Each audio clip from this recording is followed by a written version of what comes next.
68년을 성실하게 살아온 한 남자가 어느 날 모든 것을 잃었습니다. 평생 내가 번 돈으로 아내가 다른 남자와 사랑을 키우고 있었다니요. 아내의 배신, 자식들의 외면, 그리고 텅 빈 예금 통장까지. 하지만 그는 포기하지 않았어요. 68세에 시작한 그의 놀라운 역전 스토리가 펼쳐집니다. 인생의 끝에서 진짜 시작이 기다리고 있습니다. 오늘 주제가 마음에 드신다면 구독과 좋아요를 눌러주세요.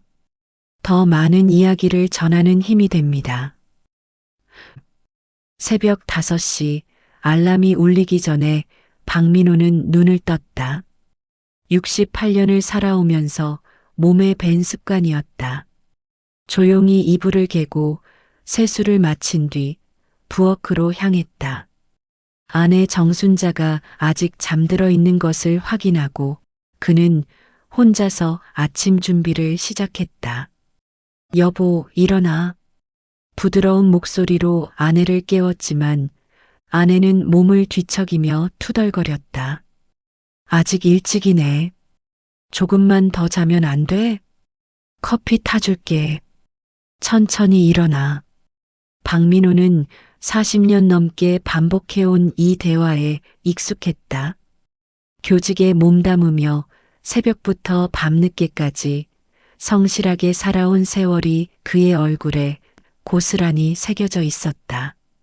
깊게 패인 주름 하나하나가 가족을 위해 헌신한 시간들의 증거였다. 은퇴한 지 벌써 3년이 지났지만 그의 하루는 여전히 규칙적이었다. 아침 산책 후 집으로 돌아와 신문을 읽고 오후에는 아파트 커뮤니티 센터에서 바둑을 두거나 옛 제자들이 가끔 찾아오면 차를 함께 마시며 이야기를 나누었다. 소박하지만 평온한 일상이었다.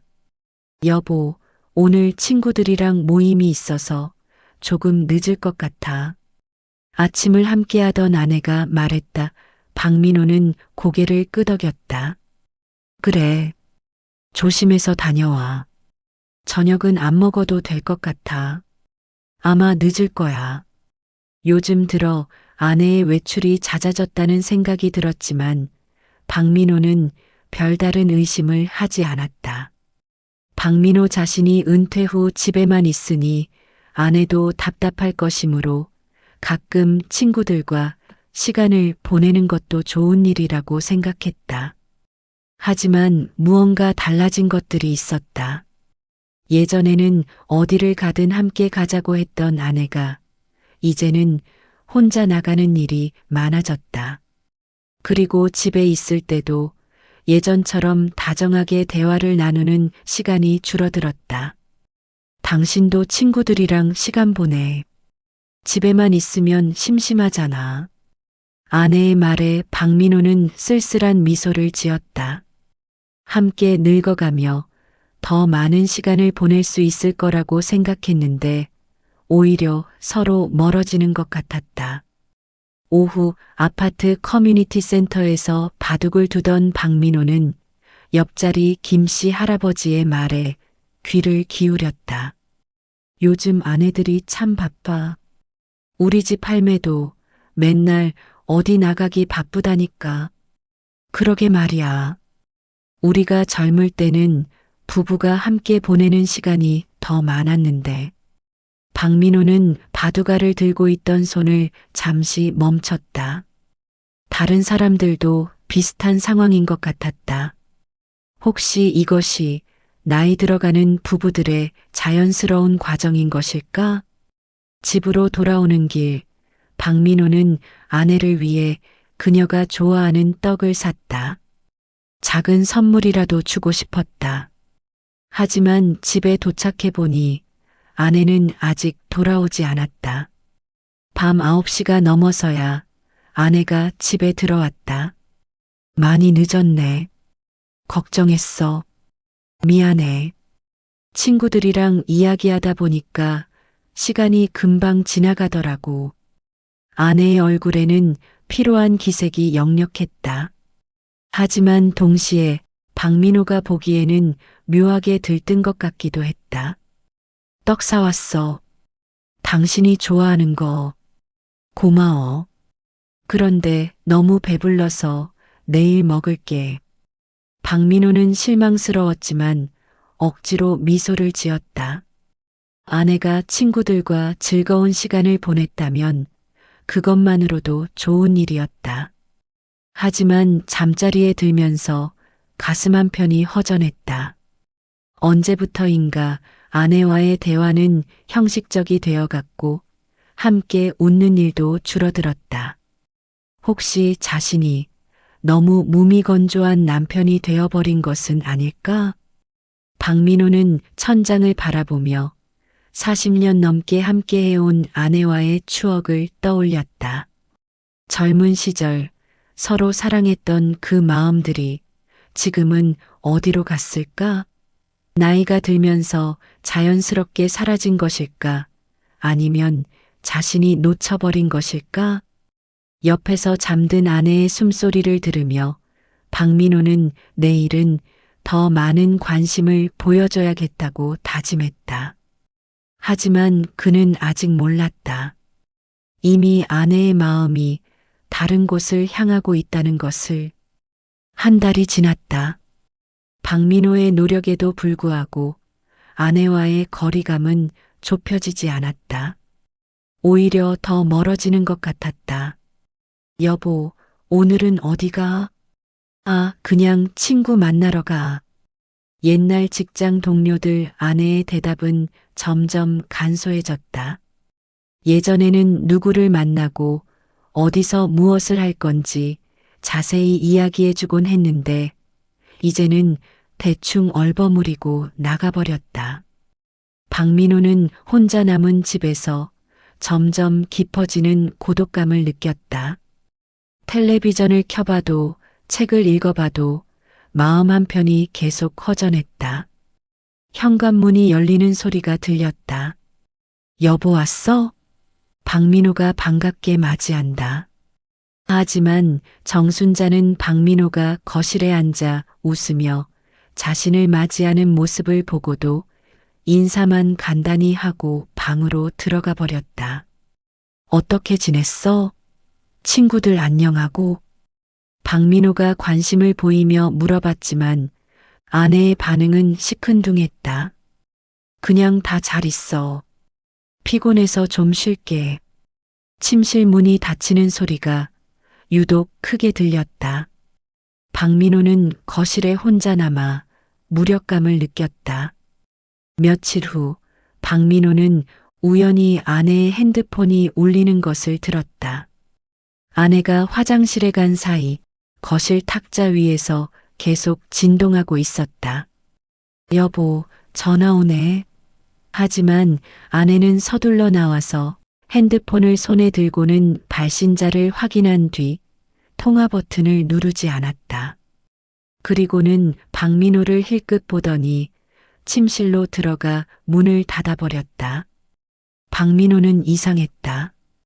예전에는 누가 전화를 걸어와도 자연스럽게 받곤 했는데 왜 갑자기 숨어서 전화를 받는 걸까? 누구 전화였어? 나중에 물어봤지만 아내는 대수롭지 않다는 듯 대답했다. 그냥 친구, 별거 아냐. 하지만 그날 밤 박민호는 아내가 침실에서 작은 목소리로 누군가와 통화하는 소리를 들었다. 문틈 사이로 새어나오는 웃음소리가 왠지 자신과 함께 있을 때와는 달랐다. 박민호는 가슴이 답답해졌다. 혹시 자신이 의심병이 든 것일까? 아니면 정말로 아내에게 무슨 일이 생긴 것일까? 다음 날 박민호는 용기를 내어 아내와 진솔한 대화를 나누려고 했다. 여보, 우리 요즘 대화가 부족한 것 같지 않아? 내가 뭔가 잘못한 게 있나? 아내는 잠시 멈칫했다가 귀찮다는 표정을 지었다. 별일 없어. 당신이 너무 예민하게 생각하는 거 아냐? 그런데 예전보다 나랑 시간 보내기를 꺼려하는 것 같아서 혹시 내가 모르는 무슨 고민이라도 있으면. 고민이 뭐 있겠어? 그냥 나이 들어서 취미 생활 좀 하려는 건데 왜 자꾸 간섭하려고 해? 아내의 말투가 차갑게 변했다. 박민호는 가슴이 철렁했다. 간섭이라는 말이 유독 날카롭게 마음을 찔렀다. 간섭이 아니라 걱정이 되어서 그래. 부부잖아, 우리. 부부라고 해서 24시간 붙어 있어야 해? 좀 자유롭게 살면 안 돼? 자유롭게 살고 싶다는 아내의 말에 박민호는 할 말을 잃었다. 혹시 자신이 정말로 아내에게 부담스러운 존재가 되어버린 것일까? 그날 저녁 아내는 또다시 늦게 들어왔다. 술 냄새가 약간 났고 화장도 평소보다 진했다. 많이 마셨네. 괜찮아? 친구들이랑 저녁 먹으면서 조금 마셨어. 괜찮아 하지만 아내의 모습은 단순히 친구들과 술을 마신 것 치고는 뭔가 달랐다. 옷차림도 평소보다 신경을 많이 쓴 것 같았고 향수 냄새도 진했다. 박민호는 침대에 누워서 천장을 바라보며 생각에 잠겼다. 결혼한 지 40년이 넘었지만 아내가 이렇게 낯설게 느껴진 적은 처음이었다. 혹시 정말로 다른 사람이 있는 것은 아닐까? 문득 그런 생각이 머릿속을 스쳤지만 박민호는 고개를 저었다. 40년을 함께 산 아내를 그런 식으로 의심할 수는 없었다. 하지만 며칠 후 결정적인 순간이 찾아왔다. 박민호가 집에서 신문을 읽고 있는데 아내의 핸드폰에서 문자 알림음이 들렸다. 아내가 샤워 중이어서 박민호는 무심코 화면을 보았다. 오늘 저녁에 만날까요? 보고 싶어요. 발신자는 김 사장이라고 되어 있었다. 박민호의 가슴이 쿵 내려앉았다. 친구라고 했는데 왜 이런 메시지가 오는 걸까? 샤워를 마치고 나온 아내는 핸드폰을 확인하더니 서둘러 메시지를 지워버렸다. 그리고는 박민호를 보며 어색하게 웃었다. 오늘 또 늦을 것 같아. 친구들이랑 약속이 있어서. 박민호는 아무 말도 할 수 없었다. 목구멍이 막힌 것처럼 숨쉬기조차 힘들었다. 40년 동안 믿어왔던 것들이 한순간에 흔들리는 것 같았다. 아내가 나간 후 박민호는 혼자 집에 앉아 있었다. 마음 한편으로는 자신의 의심이 틀렸기를 바랐다. 하지만 점점 더 선명해지는 현실 앞에서 그는 무너져 내리고 있었다. 이틀 후 박민호는 더 이상 참을 수 없었다. 아내가 어디서 무엇을 하고 있는지 직접 확인해 보기로 했다. 아내가 평소처럼 친구들과 만난다며 나간 후 박민호는 조심스럽게 뒤를 따랐다. 가슴이 두근거렸다. 혹시 자신의 의심이 맞다면 어떻게 해야 할까? 하지만 진실을 알아야 했다. 더 이상 의심 속에서 살 수는 없었다. 아내는 평소 만난다던 동네 카페가 아닌 시내의 한 고급 레스토랑으로 향했다. 박민호는 멀찍이 떨어져서 그녀의 모습을 지켜보았다. 그리고 그는 평생 잊을 수 없는 장면을 목격했다. 아내가 한 남자와 마주 앉아 다정하게 대화를 나누고 있었다. 그 남자는 나이 지긋한 신사였지만 아내보다는 몇 살 젊어 보였다. 더욱 충격적인 것은 아내가 그 남자의 손을 잡고 있는 모습이었다. 박민호의 다리에 힘이 빠졌다. 식당 앞 벤치에 주저앉아 그 장면을 바라보는 것 외에는 아무것도 할 수 없었다. 아니야, 분명 오해일 거야. 스스로를 달래려 했지만 두 사람의 모습은 명백히 연인의 모습이었다. 아내의 얼굴에는 집에서 보여주지 않던 환한 미소가 떠 있었다. 박민호는 차마 더 볼 수 없어 집으로 돌아왔다. 온몸이 떨렸고 머릿속이 하얗게 변했다. 40년을 함께한 아내가 다른 남자와 그런 모습으로 있다니. 집에 돌아와서도 박민호는 아무것도 할 수 없었다. 소파에 앉아 멍하니 시간만 보냈다. 모든 것이 꿈이었으면 좋겠다는 생각뿐이었다. 저녁 8시가 넘어서 아내가 집에 들어왔다. 평소와 다름없는 모습이었지만 박민호의 눈에는 모든 것이 달라 보였다. 일찍 왔네? 친구들과 잘 만나고 왔어? 박민호는 최대한 평정심을 유지하려고 애썼다. 하지만 목소리가 떨렸다. 응, 오랜만에 만나서 이야기 많이 했어. 아내는 거짓말을 태연하게 했다. 박민호는 그 순간 아내가 전혀 모르는 사람처럼 느껴졌다. 며칠 후 박민호는 더 충격적인 사실을 발견했다. 집안 서류를 정리하다가 자신 모르게 빠져나간 돈을 확인한 것이다. 통장에서 매달 일정 금액이 인출되고 있었는데 그 돈이 어디에 쓰인 건지 알 수 없었다. 박민호는 아내에게 물어봤다. 여보, 이 돈이 뭐에 쓰인 거야? 매달 100만 원씩 빠져나가고 있는데. 아내는 잠시 당황하는 기색을 보였다가 태연하게 대답했다. 아, 그거 친구들과 모임비도 있고 생활비도 필요하잖아. 당신도 용돈 쓰잖아. 하지만 박민호는 알고 있었다. 그 돈이 단순한 모임비나 생활비가 아니라는 것을. 아마도 그 남자와의 만남에 쓰이는 돈일 것이다. 그날 밤 박민호는 잠을 이룰 수 없었다. 옆에서 평온하게 잠든 아내를 바라보며 분노와 슬픔이 교차했다. 어떻게 이렇게 태어날 수 있을까? 40년의 결혼 생활이 그녀에게는 그렇게 쉽게 배신할 수 있는 것이었을까? 다음 날 박민호는 용기를 내어 직접적으로 물어보기로 했다. 여보, 솔직히 말해봐. 다른 남자 있는 거 아냐? 아내는 깜짝 놀란 표정을 지었다. 무슨 소리야? 갑자기 왜 그런 말을? 김 사장이라는 사람 누구야? 그 사람과는 어떤 사이야? 아내의 얼굴이 하얗게 변했다. 하지만 곧 화를 내며 말했다. 당신이 내 핸드폰을 봤다는 얘기네. 어떻게 그럴 수 있어? 답해봐. 그 사람과 어떤 사이냐고. 친구야. 오래된 친구라고. 왜 자꾸 의심하려고 해? 하지만 아내의 눈빛은 거짓말을 하고 있다는 것을 명백히 보여주고 있었다. 박민호는 더 이상 참을 수 없었다. 제발 거짓말하지 마. 내가 직접 봤어.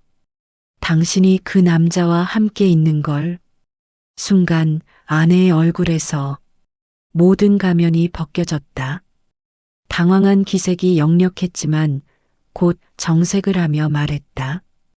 그래, 만나고 있어. 하지만 당신이 생각하는 그런 관계가 아니야.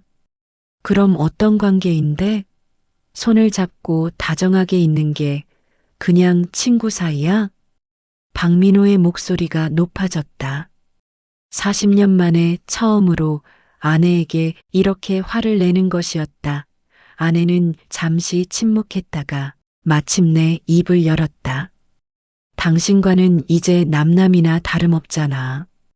대화도 없고 관심도 없고 나도 사람이야. 나를 이해해주고 관심을 가져주는 사람이 있으면 그 사람과 시간을 보내고 싶을 수도 있는 거 아니야? 박민호는 할 말을 잃었다. 아내가 이렇게 당당하게 자신의 행동을 정당화할 줄은 몰랐다. 그렇다고 해서 결혼한 사람이 다른 남자와 제발 이해해줘. 나도 행복하게 살고 싶어. 그 순간 박민호는 깨달았다. 아내는 이미 자신을 떠나 있었다는 것을. 몸은 이 집에 있지만 마음은 벌써 다른 남자에게 가 있었다는 것을. 박민호는 아무 말도 할 수 없었다. 세상이 무너져 내리는 것 같았다. 평생을 믿어왔던 모든 것들이 한순간에 거짓이 되어버렸다. 그날 밤부터 박민호의 진짜 고통이 시작되었다. 잠들 수 없는 밤들이 이어졌다. 눈을 감으면 아내와 그 남자가 함께 있던 장면이 떠올랐고, 눈을 뜨면 현실이 더욱 참혹하게 다가왔다. 내가 뭘 잘못했을까? 박민호는 밤마다 자신을 탓했다. 혹시 자신이 너무 무관심한 남편이었던 것은 아닐까? 아내에게 충분한 사랑을 표현하지 못했던 것은 아닐까? 40년 동안의 결혼 생활을 되돌아보며 자신의 잘못을 찾으려고 애썼다. 하지만 아무리 생각해봐도 자신은 성실한 남편이었다.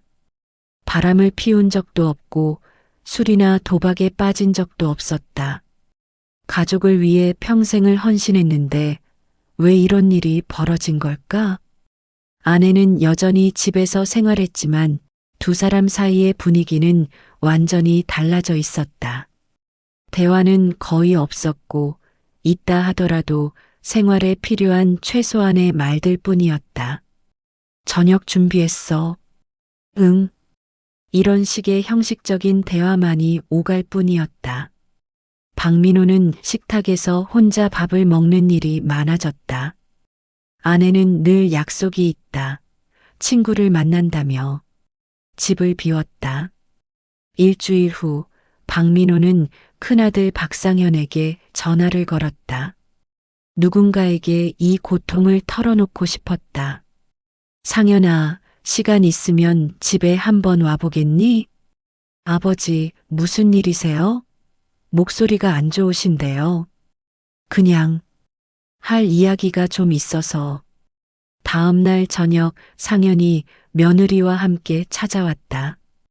박민호는 며느리가 있는 자리에서 이런 이야기를 하기 어려워 상현을 따로 불러냈다. 아버지, 무슨 일이 있으신 거예요? 박민호는 한참 동안 말을 망설이다가 마침내 입을 열었다. 상현아, 너희 엄마가 다른 남자를 만나고 있다. 상현의 얼굴이 굳어졌다. 무슨 말씀이세요? 그런 일이 있을 리가. 내가 직접 봤다. 그리고 너희 엄마도 인정했어. 박민호는 지난 며칠간의 일들을 아들에게 털어놓았다. 상현은 믿을 수 없다는 표정을 지으며 들었다. 아버지, 혹시 오해하신 것은 아닐까요? 엄마가 그런 분이 아니잖아요. 나도 그렇게 생각했다. 하지만 현실이야, 상현아. 상현은 한참 동안 침묵했다가 말했다. 어머니와 직접 이야기해 보겠어요. 뭔가 오해가 있을 거예요. 하지만 며칠 후 상현은 실망한 얼굴로 아버지를 찾아왔다. 어머니께서 인정하시더군요. 아버지 말씀이 맞으셨어요. 박민호는 가슴이 더욱 아팠다. 아들마저도 이 참혹한 현실을 알게 된 것이다. 그래서 엄마가 뭐라고 하던 이혼을 원하신다고 하시더군요. 더 이상 아버지와 함께 살기 힘들다고. 박민호는 하늘이 무너지는 것 같았다. 결국 아내는 자신을 완전히 떠나려는 것이었다. 상현아, 너는 어떻게 생각하니? 상현은 고민스러운 표정을 지었다. 솔직히 말씀드리면 어머니 입장도 이해가 돼요. 아버지는 좋은 분이지만 너무 조용하시고 어머니가 외로웠을 수도 있어요. 박민호는 충격을 받았다. 아들마저도 아내의 편을 드는 것처럼 느껴졌다. 그렇다고 해서 불륜을 저질러도 된다는 뜻이니? 그건 아니에요, 아버지. 하지만 이제 와서 어쩔 수 없잖아요. 아버지도 편하게 사세요. 편하게 살라는 아들의 말이 박민호에게는 냉정하게 들렸다. 40년을 함께 산 아내의 배신을 그냥 받아들이고 조용히 살라는 뜻인가?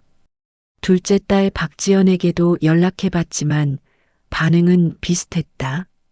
아버지, 저도 어머니 이야기 들었어요.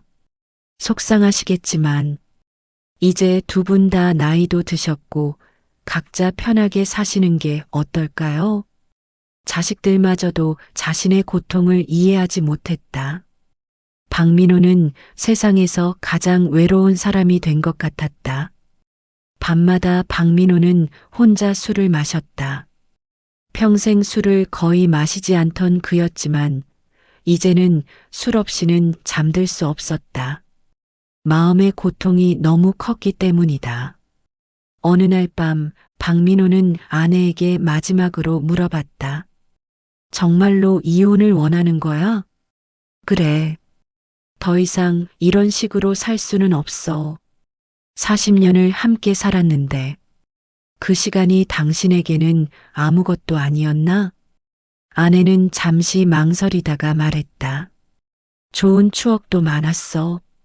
하지만 이제는 각자의 길을 가야 할 때인 것 같아. 박민호는 더 이상 할 말이 없었다. 아내의 마음은 이미 돌아오지 않을 곳으로 가버린 것 같았다. 그날 밤 박민호는 창문 앞에 서서 밤하늘을 올려다보았다. 별들이 반짝이고 있었지만 그의 마음은 칠흑같이 어두웠다. 이대로 끝인가? 68년을 살아온 인생이 이렇게 처참하게 끝나는 건가? 하지만 그때 박민호의 마음 깊은 곳에서 뭔가가 꿈틀거렸다. 분노였다. 지금까지 느껴보지 못했던 뜨거운 분노가 가슴속에서 끓어올랐다. 아니야. 이렇게 당하고만 있을 순 없어. 박민호는 주먹을 꽉 쥐었다. 평생을 성실하게 살아온 자신이 왜 이런 치욕을 당해야 하는가? 아내와 그 남자가 자신의 돈으로 행복하게 지내는 것을 그냥 지켜보고만 있어야 하는가? 내 인생을 빼앗길 수는 없어. 이제라도 되찾아야 해. 그 순간부터 박민호는 완전히 다른 사람이 되었다. 더 이상 슬퍼하거나 자책하지 않았다. 대신 차근차근 계획을 세우기 시작했다. 자신의 인생을 자신의 손으로 되찾을 때가 온 것이다. 분노는 박민호를 새로운 사람으로 만들었다. 며칠간 술에 취해 지내던 그는 어느 날 아침 거울 앞에 섰다. 헝클어진 머리, 수염이 덥수룩하게 자란 얼굴, 충혈된 눈. 이것이 68년을 성실하게 살아온 자신의 모습인가? 이럴 순 없다. 박민호는 면도를 하고 깔끔하게 옷을 차려입었다. 그리고 책상에 앉아 노트에 무언가를 적기 시작했다. 지난 몇 달간의 일들을, 그리고 앞으로 해야 할 일들을. 첫 번째로 그는 진실을 명확히 파악해야 했다. 아내와 그 남자의 관계가 어디까지인지, 그리고 자신의 돈이 정확히 어디에 쓰였는지 알아야 했다. 박민호는 평생 처음으로 탐정사무소를 찾았다. 중년의 탐정 김진수는 박민호의 이야기를 들으며 고개를 끄덕였다. 어르신, 이런 일이 요즘 정말 많습니다. 정확한 증거를 수집해 드리겠습니다. 부탁합니다. 진실을 알고 싶어요. 일주일 후 김진수는 충격적인 자료들을 가져왔다. 사진들, 통화 기록, 그리고 금전거래 내역들. 아내와 김 사장이라는 남자는 이미 1년 넘게 만나고 있었고 심지어 함께 여행까지 다녀온 상태였다. 어르신, 더 충격적인 건 이겁니다. 김진수가 보여준 것은 부동산 계약서였다. 아내가 박민호 명의로 대출을 받아 그 남자와 함께 쓸 집을 마련한 것이었다. 내 돈으로, 내 신용으로 저들의 보금자리를 마련했다는 뜻인가? 박민호의 손이 떨렸다. 배신의 깊이가 상상했던 것보다 훨씬 깊었다.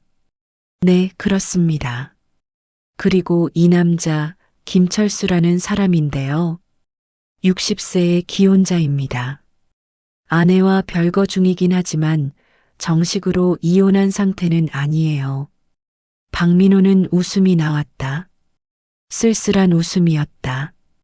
아내는 기혼남과 불륜을 저지르고 있었고 그것도 자신의 돈으로 뒷바라지하고 있었던 것이다. 이제 어떻게 하시겠습니까? 김진수의 질문에 박민호는 단호하게 답했다. 모든 것을 되찾겠습니다. 내 돈도, 내 명예도, 내 인생도. 그날부터 박민호는 치밀한 계획을 세우기 시작했다.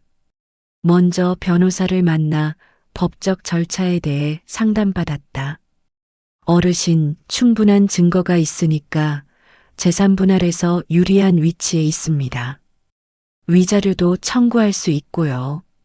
그런데 내가 더 중요하게 생각하는 건 내 명의로 된 그 집이야.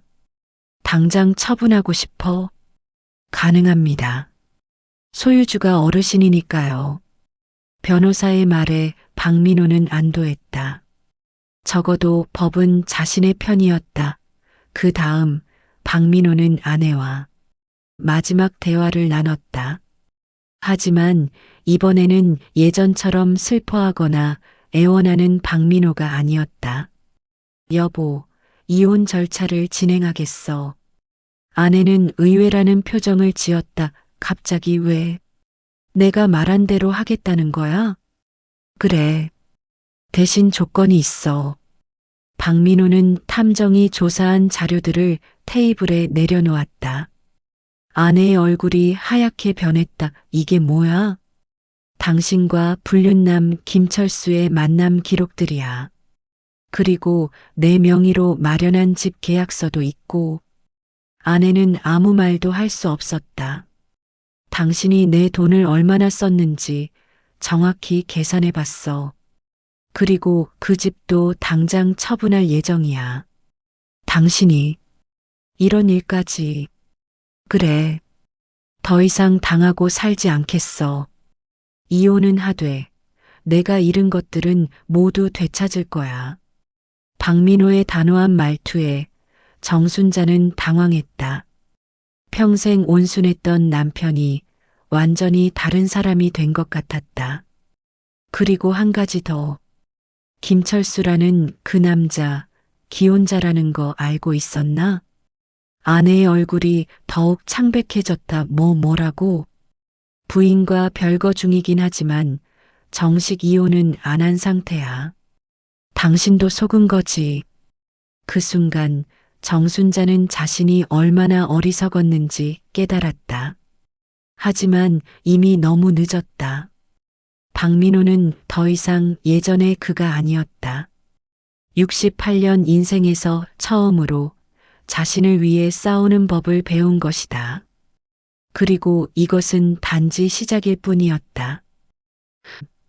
한 달 후 박민호의 계획은 착착 진행되었다. 먼저 아내와 김철수가 함께 쓰던 집을 처분했다. 자신 명의의 집이었기 때문에 법적으로 아무런 문제가 없었다. 두 사람이 급하게 이사를 나가야 하는 상황이 벌어졌다. 어떻게 이럴 수 있어? 미리 말도 없이 아내가 항의했지만 박민호는 담담했다. 내 집이야.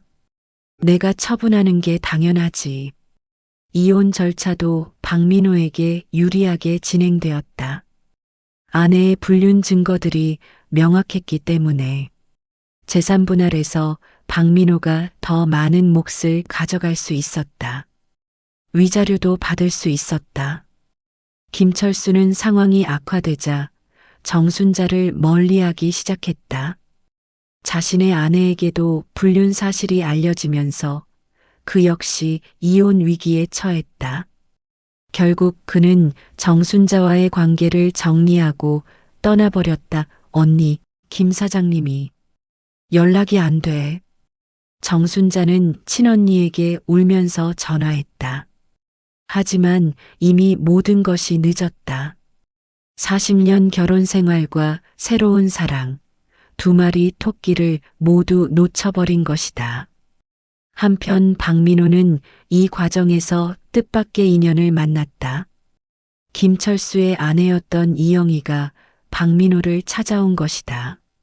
안녕하세요. 저는 김철수의 아내. 아니, 곧 이혼해서 전 아내가 될 사람입니다. 이영희는 박민호보다 13살 어린 단정하고 품이 있는 여성이었다. 그녀 역시 남편의 불륜으로 상처받은 사람이었다. 우리가 같은 처지네요. 배우자의 배신을 당한. 그러게요. 참 아이러니해요. 두 사람은 처음 만났지만 묘하게 서로를 이해할 수 있었다. 같은 상처를 겪었기 때문이었다. 박 선생님, 저도 이혼 절차 중인데요. 앞으로 어떻게 사실 생각이세요? 솔직히 막막해요.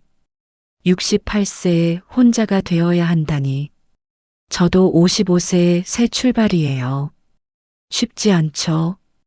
이영희는 성격이 차분하고 따뜻했다.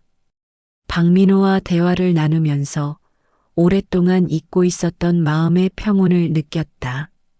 몇 번의 만남 후 이영희가 제안했다. 박 선생님, 우리 서로 도우면서 살면 어떨까요? 꼭 연인 관계가 아니더라도 좋은 동반자가 될 수 있을 것 같은데요. 박민호는 놀랐다. 이혼도 채 마무리되지 않은 상황에서 새로운 관계를 생각한다는 것이 부담스럽기도 했다. 아직은 그런 생각을 할 여유가 없을 것 같은데 급하게 생각하지 마세요. 저도 마찬가지예요. 다만 혼자 사는 것보다는 서로 의지할 사람이 있으면 좋을 것 같아서요. 이영희의 말에는 진실함이 있었다. 그녀는 박민호의 재산을 노리는 것도 아니고 단순히 외로움을 달래려는 것도 아니었다. 같은 상처를 가진 사람끼리 서로 치유해 가고 싶다는 마음이었다. 6개월 후 박민호와 정순자의 이혼이 확정되었다. 정순자는 위자료와 소액의 재산만을 가지고 떠났다. 이영희도 이혼이 확정되어 김철수와의 관계도 완전히 끝난 상태였기 때문에 그녀는 홀로 새로운 삶을 시작해야 했다. 반면 박민호는 대부분의 재산을 되찾았고 무엇보다 자존감을 회복했다. 68세에 새롭게 시작하는 것이 쉽지는 않았지만 적어도 당당할 수 있었다. 이영희와의 관계도 조금씩 발전했다. 처음에는 그저 좋은 친구였지만 시간이 지나면서 서로에게 특별한 의미가 되어갔다. 영희 씨, 정말 고마워요. 당신이 없었다면 이 시간들을 어떻게 견뎠을지 모르겠어. 저야말로요, 선생님. 덕분에 다시 웃을 수 있게 됐어요. 1년 후 두 사람은 작은 결혼식을 올렸다. 화려하지는 않았지만 진심이 담긴 결혼이었다. 박민호의 자녀들도 처음에는 반대했지만 아버지가 행복해하는 모습을 보고 축복해 주었다. 아버지, 정말 좋아 보여요. 영희 이모님도 좋은 분이시고요. 상현이 말했다. 그래, 상현아. 인생이 68세에 끝나는 게 아니더구나. 새로운 시작이 있을 수 있다는 걸 배웠어. 박민호는 이영희와 함께 작은 집에서 새로운 삶을 시작했다. 두 사람 모두 상처가 있었지만 서로를 이해하고 돌보며 행복을 찾아갔다. 어느 일요일 오후 박민호와 이영희는 함께 시장에 장을 보러 갔다. 그곳에서 우연히 정순자를 마주쳤다. 정순자는 혼자서 초라한 모습으로 쇼핑카트를 끌고 있었다. 박민호 씨. 정순자가 조심스럽게 말을 걸었지만 박민호는 담담했다. 건강하게 잘 지내길 바래. 더 이상 원망도 미움도 없었다. 다만 자신의 선택에 대한 확신이 있을 뿐이었다. 이영희와 손을 잡고 시장을 나서는 박민호의 뒷모습을 정순자는 한참 동안 바라보았다. 그제야 자신이 무엇을 잃었는지, 무엇을 저질렀는지 깨달았지만 이미 늦었다. 박민호는 더 이상 피해자가 아니었다. 자신의 인생을 스스로 선택하고 당당하게 살아가는 주체가 되었다. 68세에 시작한 역전의 삶이었다. 때로는 인생의 가장 어두운 순간이 새로운 빛을 발견하는 시작점이 될 수 있다는 것을 몸소 보여주는 삶이었다. 박민호는 배신당한 피해자에서 자신의 삶을 되찾은 주체로 변화하며 인생은 언제든 새롭게 시작될 수 있음을 보여준다. 오늘 이야기 공감되셨다면 구독과 좋아요 눌러주시고 다음 이야기에서 또 만나요.